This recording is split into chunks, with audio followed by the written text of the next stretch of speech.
All right, hi everyone. We can go ahead and get started. Thank you guys for coming. Just to give you guys a heads up, we do have people join us over Zoom, and we also have this little guy right here who is recording both the screen and my voice. So just a heads up, if you ask a question or something, it might pan over to you for a quick second, but it's mainly focused on me. So thank you guys for coming. My name is Jess. I am a reference librarian with the St. Louis County Library. And what we do is just kind of deep dives in different topics, and then we share what we have learned with you guys. So today we're talking about Krampus. And this presentation was actually a suggestion from a patron. And so it was really interesting for me to research and dive into it and just learn about it on my own. So yeah, and apologies if I mispronounce any German words. I'll do my best to get them close as I can.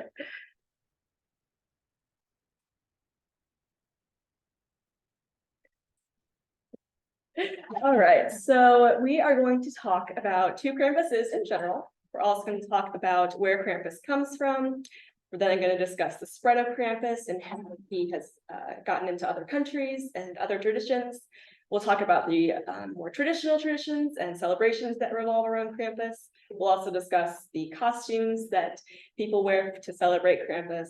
We'll then discuss Krampus in America and how we've kind of adjusted to fit him into our culture in some ways. And then we'll talk about just kind of an understanding of Krampus and the value of Krampus. All right, so Krampus are half demon, half goat figures from Austrian folklore. So they're commonly depicted as having dark hair all over, they'll have curved horns, and then a long tongue, but there are different variations and it can change. So in general, Krampuses just look very demonic and nightmarish for the most part. So based on folklore, Krampuses serve as St. Nicholas's counterpart. So St. Nicholas is similar to Santa Claus here in the US, but while St.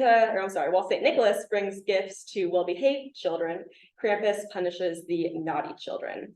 But they aren't opposing forces. They actually work together, and St. Nicholas is in control of Krampus. So on December 5th, they travel together as a team to visit the children, which is called Krampusnacht or Krampus Night. And St. Nicholas and Krampus really represent this balance between good and evil. Then the story of Krampus and dressing like Krampus has also become a really deeply rooted tradition in the Alpine region of Europe. It's especially popular in Austria and Germany, and especially in this small town in Austria called Gastein.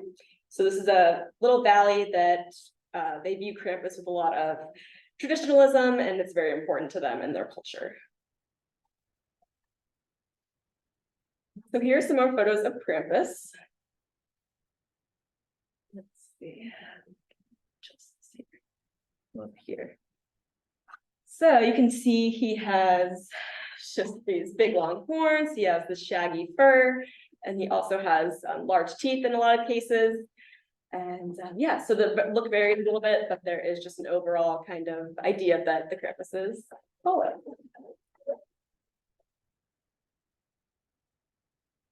So Krampus isn't in species, or Krampus is not an individual, but more of a species. So think that Krampus is more similar to a vampire than to Dracula. So it's not necessarily a name, it's more of a type of being. So they're commonly referred to as just Krampus in the United States, but they call it the Krampus a lot in like Austria, Germany, other places like that. And I'll probably interchange the two in the presentation. But the word Krampus is derived from the Old German Kralle, meaning crawl, claw, or the Bavarian Krampen, which comes from something dead, dried out, or shriveled. So Krampus primarily comes from Austrian folklore. Austria has the strongest ties to Krampus, and they uphold Krampus through all their traditions that they follow. So folklore says that Krampus scares and beats the naughty children with birch branches, and he may even take them to the underworld in a basket or a bag to punish them further. So this may sound really disturbing to us as Americans, but this is something that for Austrians and other citizens of nearby countries, that it's a very rich tradition with a lot of meaning that is important to them.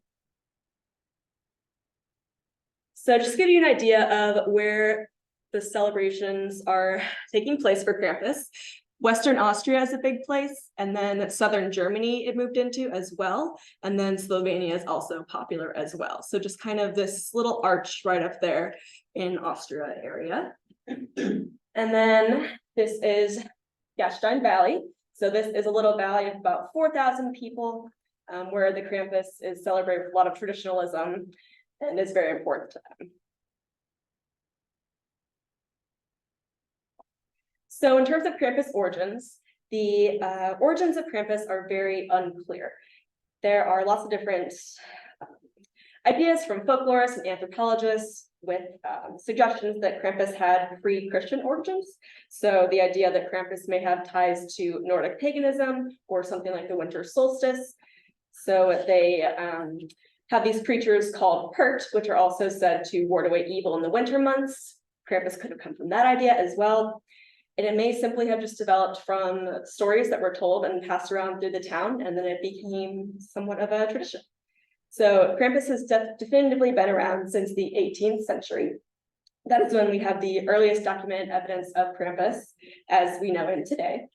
So Krampus is depicted as a counterpart to St. Nicholas, but he isn't tied to Catholicism or mentioned in the Bible or anything like that.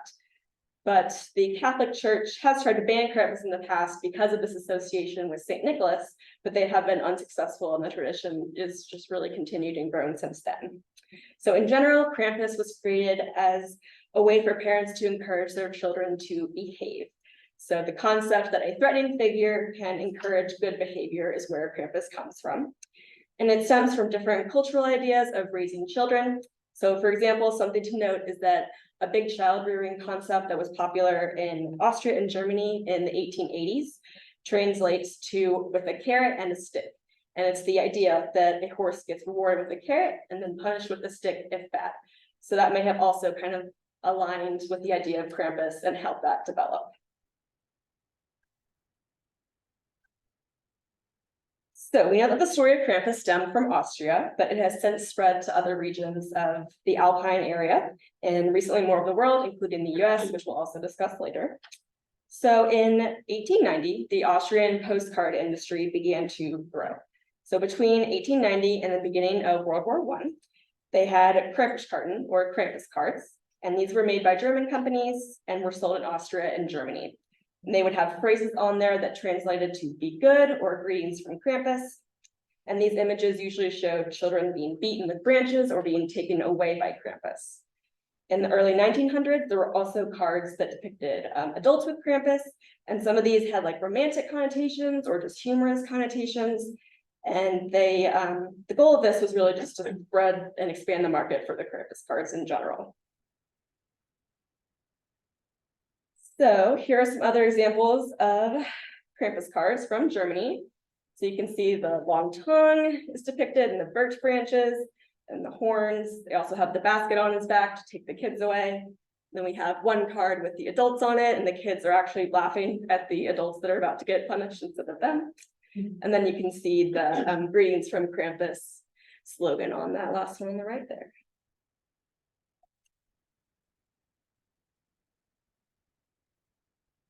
So these cards led to isolated growth, but it took a decent amount of time for Krampus to reach other countries.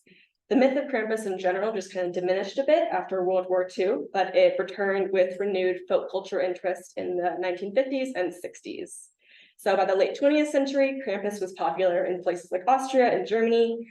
The 1980s in particular saw a really big spike in Krampus. And then by the 90s, the growth had spread beyond the traditional Alpine region. So there are various traditional and non-traditional events that surround the Krampus. So Krampus traditions are primarily seen in Austria, Germany, and then a few other countries like Slovenia and the Czech Republic. And then the Gastein Valley in Austria is known for really preserving the Krampus in the oldest form. But in general, the Krampus traditions revolve around groups of people dressing up as Krampus and various activities. So one of them that we're going to talk about is called a house visit. So this is when Krampuses and other figures go into people's homes to engage with children and their families. And then there's also Krampus runs. And this is when Krampuses go out into the street. They run around, mess with people who are watching, and just kind of wreak havoc in the streets. So the timing of the traditions varies based on the area, but the Krampus is most heavily associated with St. Nicholas Eve on December 5th. But the activities like Krampus runs can occur all throughout December, depending on the place. And some of these activities, like the house visits, are much more rooted in the tradition of Krampus, while others are just less traditional and more commercialized. But traditional events aren't really a celebration, but more of a respectful kind of nod to the tradition and the folklore of Krampus. So one thing to note is that while children are punished in the folklore version of Krampus, they're not actually punished during these traditions that happen now. So things like house visits and Krampus runs, we'll talk in more detail, but just so you guys know, they are pretty the children in real life. So, all right.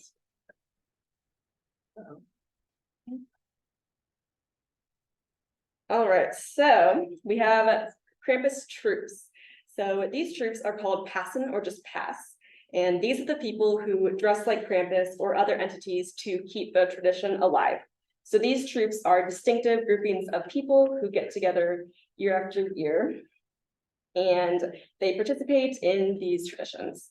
It's usually around 8 to 12 or so people in a troop, and they're primarily composed of men in their late teens to early 40s. So each troop has their own name. So in traditional areas, they usually take the name of a neighborhood or a family name, or even a geographic feature. And these troops prepare for almost an entire year. It really serves as a social group almost, just to talk and laugh and have fun while they're preparing for their costumes and the plans of Krampusnacht. And the troops usually have a collective look as Krampuses, so it can take some time to plan out throughout the year, but it's very much a bonding thing, almost like a club. And they also will organize year-round outings. They'll go for like barbecues or just sporting events. And it's just really this group of people who like to hang out together. And one traditional thing that they do is house visits.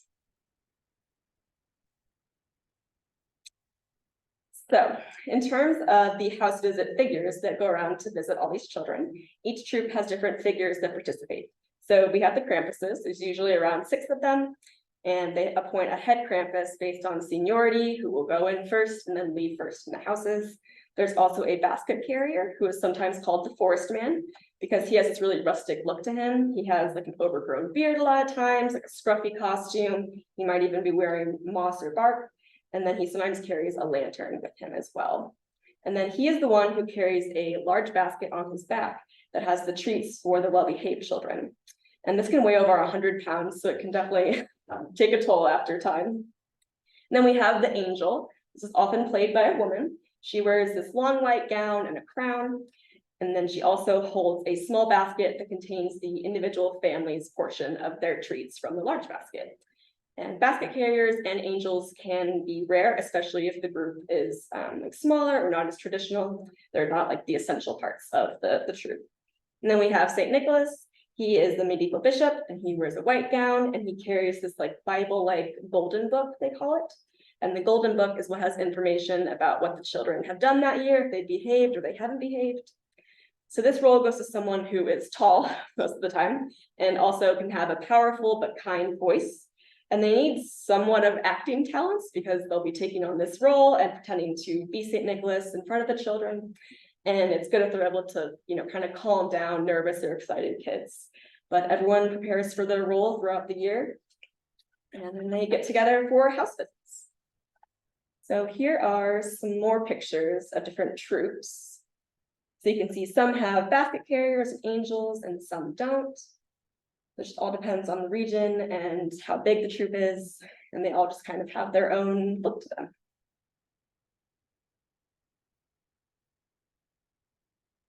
All right, so for the house visit, this is a more traditional event that primarily occurs in the Gastein Valley in Austria, and then other smaller alpine towns. So there are about 100 Krampus troops that participate in Gastein Valley each year. So these occur on the evening of December 5th. The Krampuses, St. Nicholas, and the other figures visit families in their homes. And the idea is that St. Nicholas is delivering gifts while the Krampuses are putting on kind of scary displays. So these visits are geared towards children 12 and under, but ideally the whole family should be there for the experience.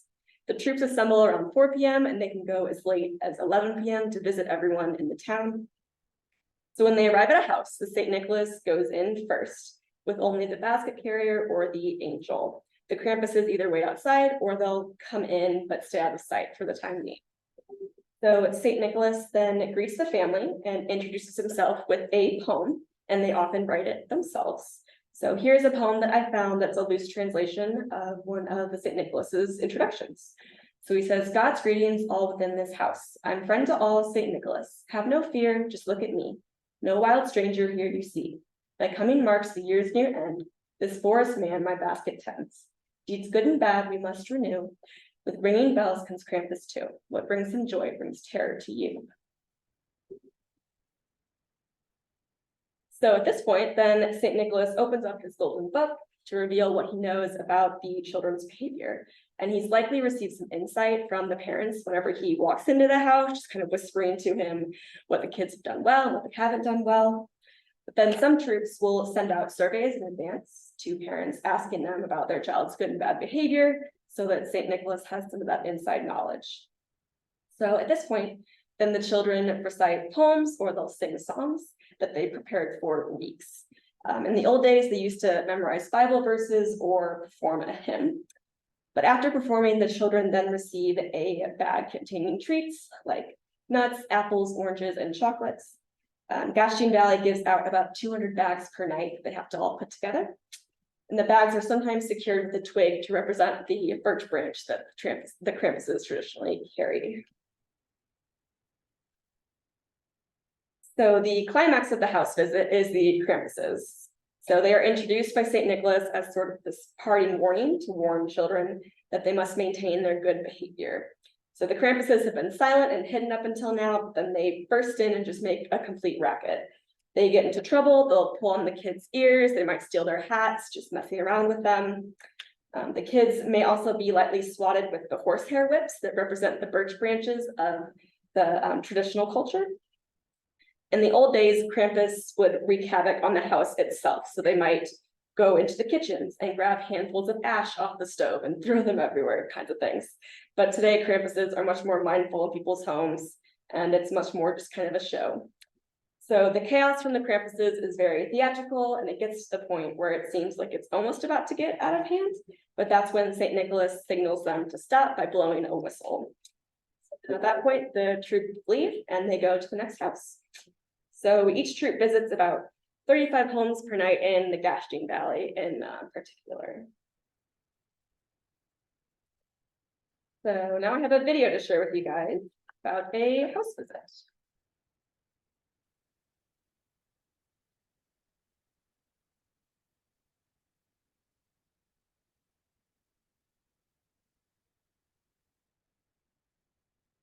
Everybody knows jolly old Saint Nick. He's the bearer of good tidings and cheer. Well, in Austria, he's not alone. And we don't mean Rudolph.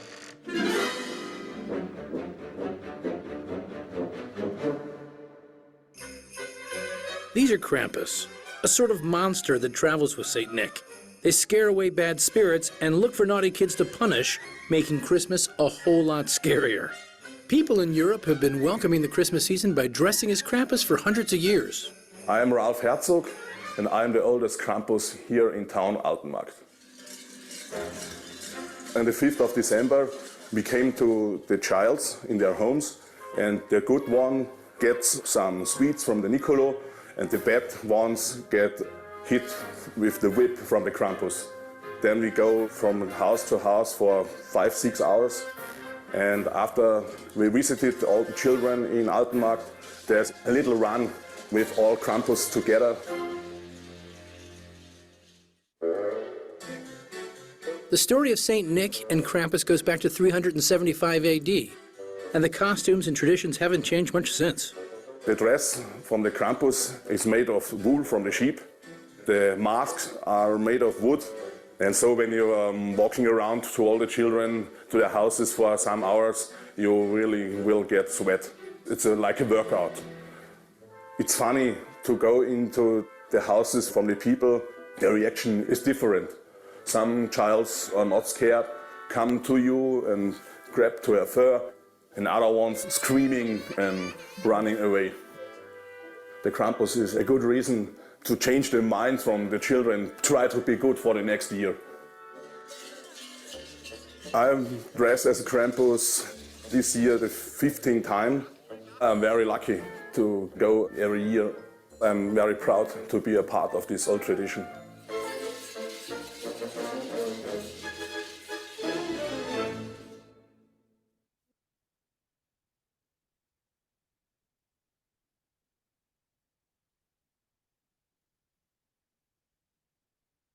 All right, so we have created kind of our own version of a house visit here.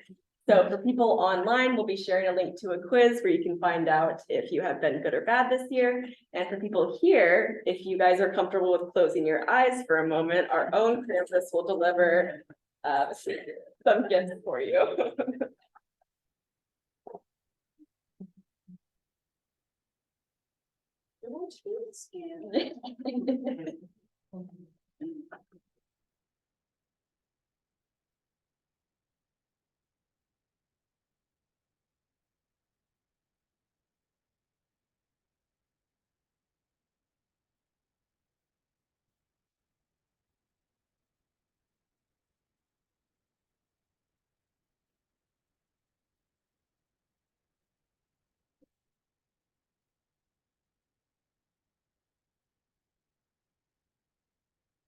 All right, take a look at what you've gotten.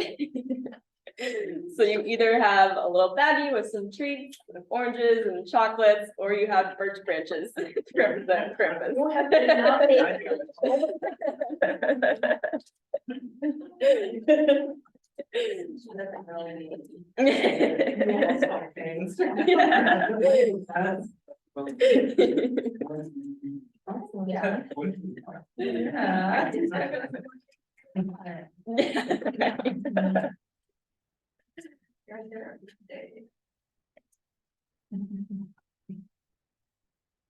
All right, so apart from the house visits, we also have Krampus runs. So these are called Krampus, and they are parade-like events where the Krampuses either walk or run around the streets and mess with their spectators. So Krampus runs are much more widespread than house visits. They occur in smaller towns as well as larger cities. The smaller towns tend to be more traditional, whereas the larger towns are a bit more theatrical in what they do. So many tourists come to Austria and Germany to visit Christmas markets where they can partake in Krampus activities while they are there. So for example, Salzburg has up to 4 Krampus activities a day just because of how many people they have coming to partake in them. So the Krampus runs may have specific routes or streets that they happen on, especially in larger cities. But in smaller towns, the runs form more organically. So it's up to spectators to kind of look around and figure out where the Krampuses are, listen for them, and try to figure out where they are going to be marching. There may be barriers at larger Krampus runs, as well as security guards, just to make sure that nothing gets out of hand. But in general, they are pretty loud and rowdy events. Drinking is very common. And if you're a spectator, you understand and just kind of accept that the Krampuses can come up and mess with you. So they may get in spectators' faces, mess with their hair, may hit them with their horsehair whips, and they may also approach children who are on the front lines as well. So some parents view this as an opportunity to help children face their fears and kind of urge them forward whenever the Krampuses approach. So here is a nice quote I found about that experience. So it says, "A trembling boy was gently urged forward by parents. As the parents spoke encouragingly to their son, an approaching Krampus crouched low and ever so delicately extended a clawed hand. The moment the boy touched the beast, his face exploded with pride, as did the faces of those gathered around. Strangers patted his back and chuckled, exchanging friendly words with the parents, and the boy remained on the front lines, eager for his next encounter."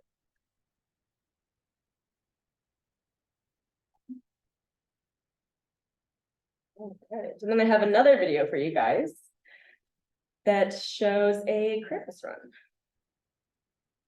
And this is happening in Munich.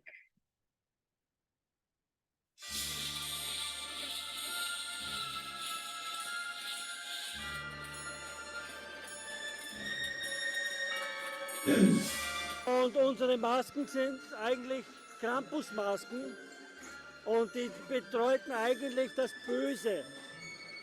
Und die werden durch den Berg eigentlich vertrieben.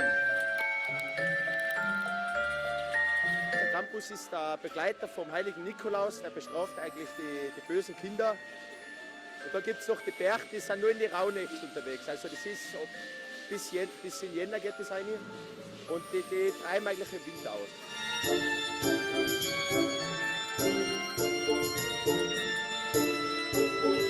Weil es einfach ein Hammer ist, dabei sein zu dürfen. Wir kommen aus Kärnten haben wir eine weite Reise hinter uns und es ist einfach in München nach Hause zu laufen. Also Brauchtum ist halt uns sehr wichtig und das gehört dazu. Es ist mega cool. Also ich bin dieses Jahr das erste Mal hier. Ich kenne es auch überhaupt nicht. Und es ist mega interessant mitzuerleben. Und das ist auch schon echt witzig. Muss man schon sagen. Macht schon viel Spaß. Just seeing the different variations on Krampus, it's so fun, and the different size bells and the anticipation of hearing them before you see them. It's incredible.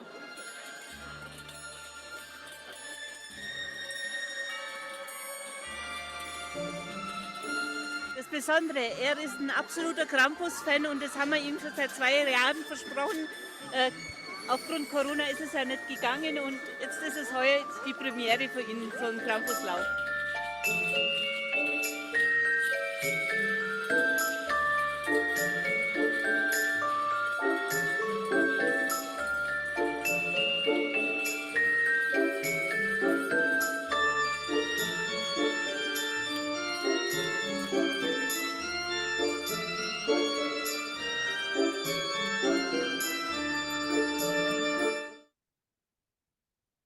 This mistake. So we also have one more tradition to talk about, and this is the Rempler. So Rempler is a colloquial word for shove, and this is a ritualized turf war game between 2 Krampuses from different troops. These are only really performed in Gastein Valley. And once the troops meet, they begin this entire routine that starts with both of the St. Nicholases crossing their staves to begin the fight. So the Krampuses then will body slam and shove each other, but it's really just putting on a show for people who will gather to watch. The St. Nicholases have the responsibility of signaling when the fight is over. And when the fight ends, the Krampuses will bow, they'll remove their masks, shake hands, and either say true to the good old ways or good luck and go forward. So now we're going to talk a little bit about Krampus costumes. So the costume is a huge part of the tradition, and children commonly make Krampus masks at school. It's something that the teachers have to dedicate a good portion of their curriculum to starting in November, because the kids are just like Krampus crazed at that time. That's all they can think about. But these real costumes are very elaborate. So they can weigh over 80 pounds in total. And traditionally, the costume elements were obtained locally from professional artists.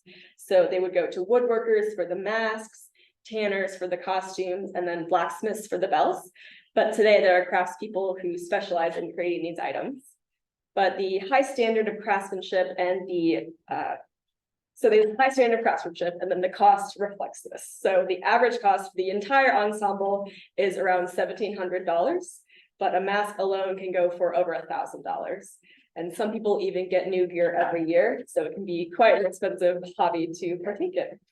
There's also very much a push and pull between traditional looks and then more modern costumes, and we'll talk more about that later. So in terms of the masks, traditional masks have really bold, brutish characteristics with some stark basic colors, so lots of whites, blacks, and reds. They are carved from wood and weigh between 15 and 30 pounds, and they can take over 40 hours to create. People typically look out of these little slits kind of at forehead level on the mask so they can somewhat see what's going on.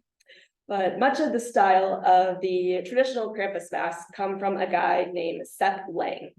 So Lang was a sculptor who had studied art in Munich, but he returned from college to Gastein Valley, and he saw an interest in more elaborate Krampus masks. So for the 1930s, the masks were much simpler, they were flatter, they were not very sculpturally impressive, and they were mainly just improvised by people, so some were even just made from cloth. So Lang started making Krampus masks in order to make a living in the 1930s. And these old masks that were just kind of like cloth and more simple were quickly rejected as the troops were excited to purchase these more dramatic masks. They also did really well with tourists who would take them home as souvenirs and display them in their homes. So Lang's work really became a model for similarly renowned sculptors and raised a new standard for the carvers, but also just kind of enhanced the reputation of Krampus customs in Austria and just showed kind of the beauty that can come out of creating these masks. And today these masks are commonly passed down through generations and aren't worn. They're more just like keepsakes to pass through the family. So we have another video that will have some information from some other Krampus Run participants, and then an interview with a mask carver.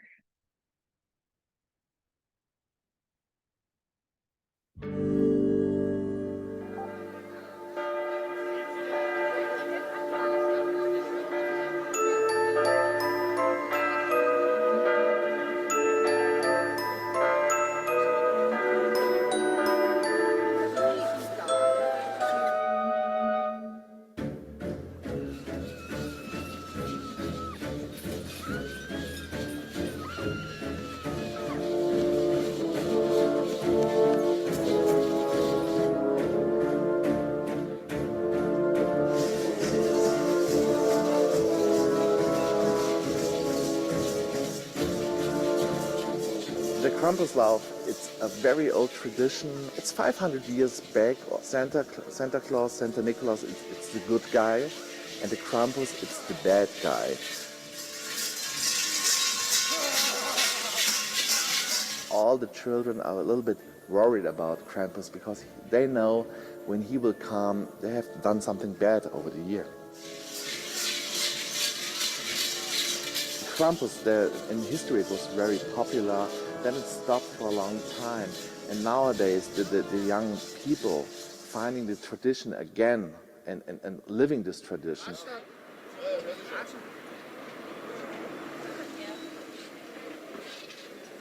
The Krampus groups are coming from Bavaria, mostly from Austria. Für uns der Brautum sehr wichtig, weil wir sind mit den ganzen aufgewachsen. Das war immer der 5. Dezember, war für uns immer Krampustag. Und wie wir schon Kinder waren mit 7, 8 Jahren, haben wir schon immer am 5. Dezember immer Angst gehabt. Earlier days, the people had wooden masks. They run with wooden masks. Then there was a time when everything was new, people started to run with plastic masks. And this is not real. When we started to make the Krampus run, we said, hey, no plastic. We want to have wooden masks.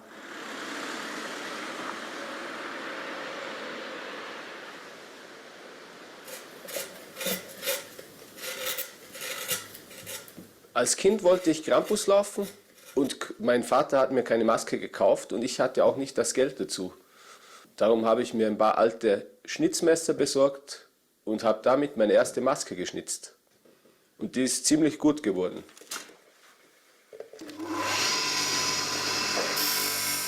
Die meisten Ideen kommen eigentlich vom Alltag, vom Menschen, die man sieht. Oder aus Zeitschriften, auch im Fernsehen, überall oder von alten Skulpturen. Oft sind es nur Kleinigkeiten, ein kleiner Ausdruck, der mir auffällt irgendwo und ich interpretiere dann eine Maske daraus.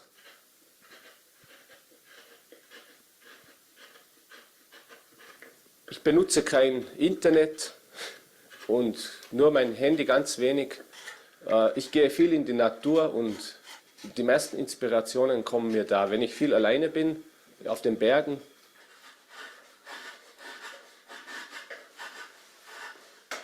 Ich mache meine Arbeiten in erster Linie für den, der die Maske trägt und nicht für den, der sie ansieht.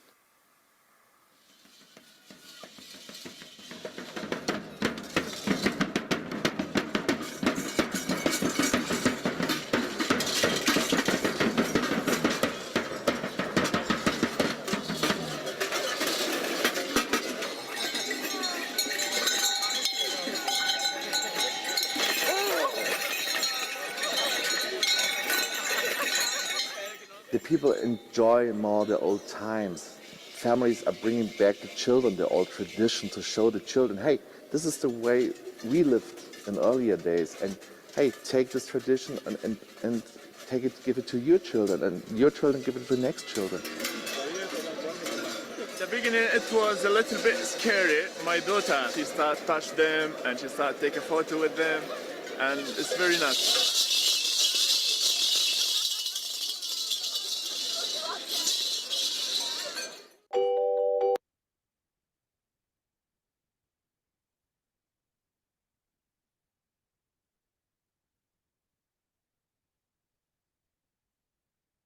Right.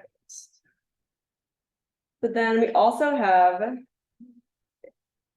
the Krampus suits. So these don't quite hold as much status as the mask, but they're still very governed by tradition.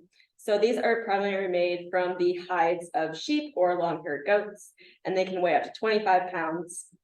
And the colors range from like a dark gray to a brown to even ivory, and they're often mixed into one suit. So each suit usually costs about $600. And this is a relatively uniform style that was introduced sometime in the early 1900s. Before this, the suits were often just improvised like masks were. So they'd be made from like old winter coats or old rags that were just sewn together to create the Krampus suit. And then we have different accessories. So the folklore version of Krampus will have various weapons like switches, branches, and chains. But while dressing up as Krampus includes some weapons, they're not quite as intense. So rather than using the commonly depicted bundles of birch from folklore, the real life Krampuses often use these horsehair whips that are made from the tails of animals instead, because they present fewer risks of injury. There's also massive bells on a belt that are an essential part of the costume. So the loudness of these bells really just announces that the devil is coming. And many Krampuses walk with this kind of like springy, bouncy step to maximize the sound, which is not an easy feat considering the bells can weigh up to 18 pounds. It's quite a lot to have out, when it goes over time. So the kids in Gastein Valley in Austria will drive around with their parents with the windows rolled down, listening for the bells to try to find out where the Krampuses are on that night, hoping to catch sight of them. So we have modern costumes. So there are many modern varieties of Krampus costumes. So things like these clawed gloves, torches, pointed shoes, and glowing eyes are common. But these new trends are viewed with a lot of suspicion by traditionalists. So like that guy in the video was talking about, they wanted the wooden mask. They didn't want these new modern plastic masks that people were coming up with. So changing the mask is particularly taboo, especially in traditional areas. So the new masks have this more of like a Hollywood effect. They may have this like airbrush finish. They'll have like shiny mouth and lips and glass eyes. And the push to kind of reinterpret and re-envision is driven a lot by American influence, as well as large numbers of like new participants and just onlookers and events in general. And some younger troops think they have to do something special to attract new members. That's kind of a factor as well. But in general, tampering with the old ways is controversial. So many groups operate under that phrase, they would say during the Rempler fights, which is true to the good old ways. So just kind of illustrating the importance of tradition to them. So here are some pictures of some more modern Krampuses. So they have like the glowing eyes. This one has a head on a stick, things like that. So stuff that doesn't align with the traditional view of Krampus, but is more popularized in more commercial areas. And then I have one final video that shows a more modern Krampus run in Vienna.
All right, so then we also have Krampus shows that have kind of grown out of this more modern Krampus style.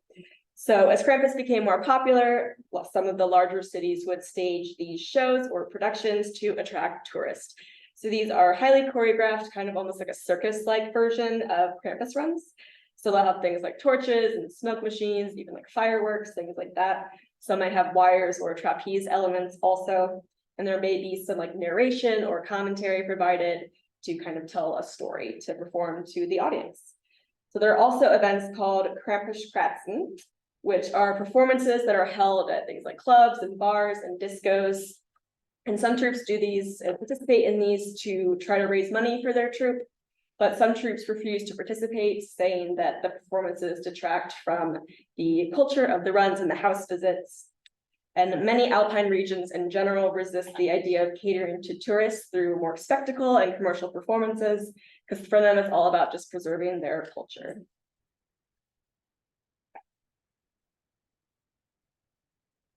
Right, so we also have Krampus in the US. So the alpine geography is a big factor in preserving the Krampus tradition from more modern influence and preventing it from spreading too quickly.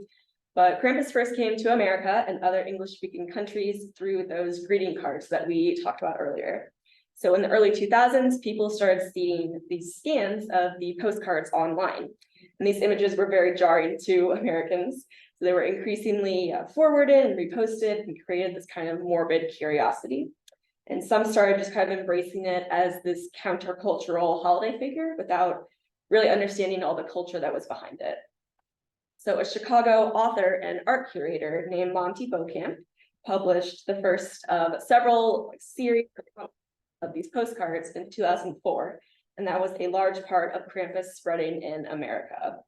So after people would start seeing these postcards, they then started seeing pictures of hundreds of people dressed as Krampuses in the streets. So these are the Krampus runs, and they had been going on for decades, but we in America had no idea that these were happening just in general. So some Americans like the idea of Krampus and view it as kind of an extension of Halloween into the Christmas season. So in terms of how Krampus is viewed in our culture, America has Krampus associated more with Christmas and Santa Claus rather than St. Nicholas and St. Nicholas Day. And as word of Krampus spread in the US, we started creating merchandise like shirts and mugs and things like that. There have also been movies made, various books written. He's appeared on TV shows of episodes. And they made a Krampus movie in 2015 that is very different from the traditional version. It shows him as Santa's enemies, who has like a sleigh with reindeer and will go down chimneys, like all these things that we associate with Christmas, but isn't quite what Krampus does normally. But to Americans, he represents this dark, rebellious side of Christmas and kind of this like punk aesthetic counter figure to the more joyful side of Christmas. So we Americans took Krampus and kind of reinvented him, straying from the traditionalist values and like the meaning of Krampus. Whereas in places like Austria and Germany, it is much more seen as a way to enact and preserve their cultural heritage. So we also have Krampus runs here in the US that occur in cities across America. So some of the first runs occurred in 2010 and 2011. These happened in South Carolina, Oregon, and Texas. By 2014, there were over 30 Krampus celebrations across the United States. And these would take place on Krampus night on December 5th or just any time in December. St. Louis has a group called the Krampus Research Association of St. Louis, and they describe themselves as a group of artists, fans, and showmen dedicated to spreading the madness of Krampus to the gateway city. And they host their own version of Krampus night every year, which is mainly just a bar crawl downtown. They have a costume contest, and this year it is actually tonight. So if anyone is interested in doing that, you can hop on over there and have a Krampus run tonight. Probably Krampus on Tuesday this year. Yeah. So this is just a really good excuse for Americans to dress in scary costumes and have a fun time with people and become its kind of own niche celebration here. So in terms of the fear factor of Krampus, some Americans could have a really hard time understanding why Krampus is a persistent tradition and why children are exposed to it. They're worried about how it affects children and they'll protest it in some cases. So some children are negatively affected by Krampus while others aren't. So some children have a lot of fun with it while others are more scared. But one way that Europeans kind of acclimate their kids to this is by encouraging them to take part at an early age and explaining that the Krampuses are just people in costumes. There are also some groups that are specifically made for kids to participate in and to dress up like Krampuses. So there'll be little 4-year-olds running around in little Krampus outfits that just having a great time with each other. There's also some calmer Krampus activities called Kuschel Krampus, which translates to Cuddle Krampus. So these are very civilized events. It involves kids getting to pet the Krampuses, and then they may take their masks off to show that there's a person underneath. These are also used as kind of like family-friendly advertisements for Christmas markets and things like that.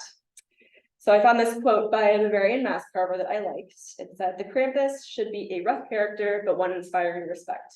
Kids shouldn't be thrown into a panic. That's not the meaning of the tradition. It's different from horror." It also serves very much as a rite of passage in European tradition. So for participants in the Alpine region, it allows them to enter into this sort of like playful world where the normal social like cause and effect don't apply. So it's a chance for them to become a monster and act out and just kind of create some tumult. So it's a rite of passage for these young people who are making their way into adulthood. It's a good fit for young men in their teens and 20s with a lot of emotions and need somewhere to project that. It also helps connect the older and younger generations through culture and tradition. And the tradition is also very much tied to the land itself. So when I was researching this, there's a lot of talk about mythical creatures in this region and like different forests and mountains where they lurk, and the idea of the unknown being near. So here are a couple of quotes from Krampus participants in Austria. The first one says, "I think this liminal space is a very important thing, this breaking of the rules. In our everyday lives, there's less and less space for excess and overflow of a certain form of unconventional vitality." And then another said, "It's a chance to live out your imagination. You slip into another role and can let your creativity have free rein." So in terms of preserving Krampus, what Europeans fear most about America's adaptation of their tradition is that it will just be removed from context and only shown as a horror figure, so that it'll lose its connection to St. Nicholas and Krampus's purpose, which is to better the behavior of children. So this tradition gives an opportunity for children to receive praise from St. Nicholas and to also show bravery and problem-solving skills when it comes to Krampuses. And during the house visits, it creates this temporary world where these kids can battle between good and evil right in their living room. So it becomes this kind of like center of their whole world and their living room drama kind of a thing. So the successful encounter means that they have banished the monster out to the cold, and then they are left with a bag of gifts from St. Nicholas. So this can be a really big and powerful experience for a young child. It also offers parents a taste of this like childlike imagination, gives them a chance to see things through their kids' eyes. And with this, a small taste of fear can be fun, kind of like how some people enjoy watching scary movies or riding roller coasters, things like that.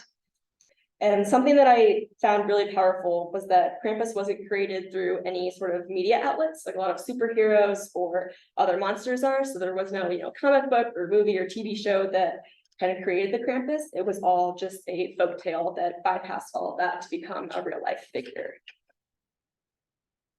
So to wrap up, here are a couple of quotes that I found from Krampus participants. They said, "He is the real thing, not encountered in a digitally encoded storyline, but in a million unpredictable living interactions."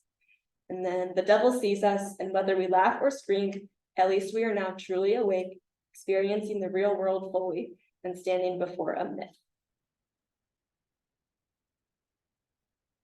So here are some different books and movies that we have in our collection here at the library that you can check out. So we have these 2 nonfiction books about Krampus.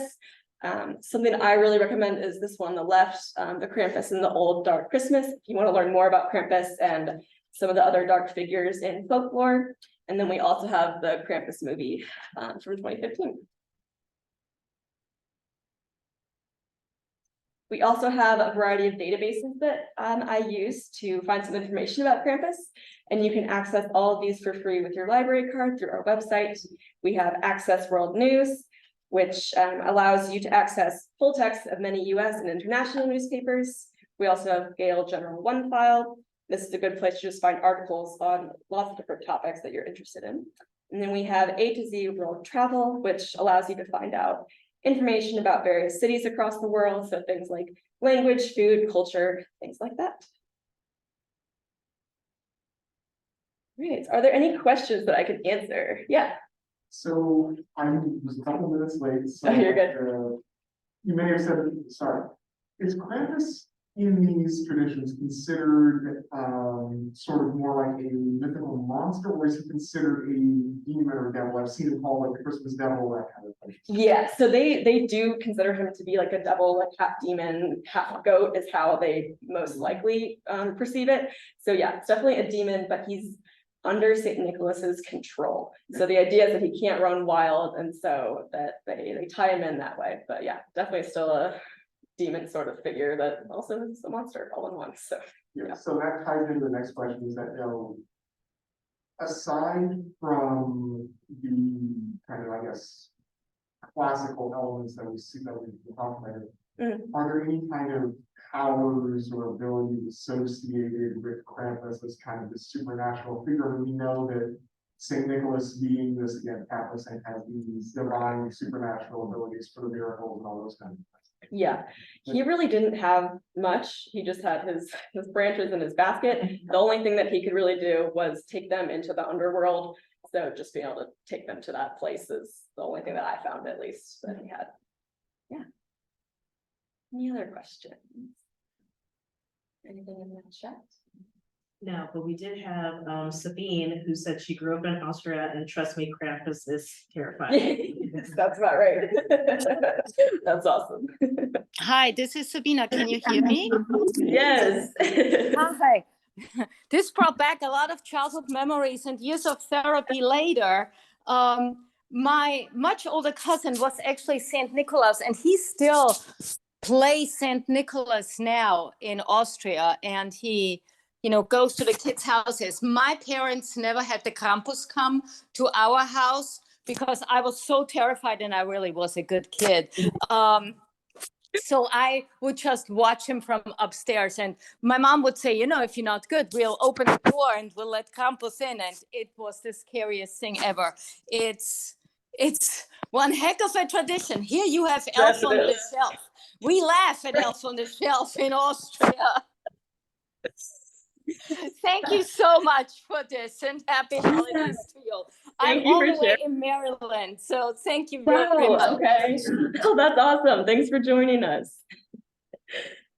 Awesome. All right. So here's some information about how you can contact the reference department. You can call us, chat us, email us, whatever. But other than that, thank you guys for coming. Really appreciate your time. Thanks. Yeah.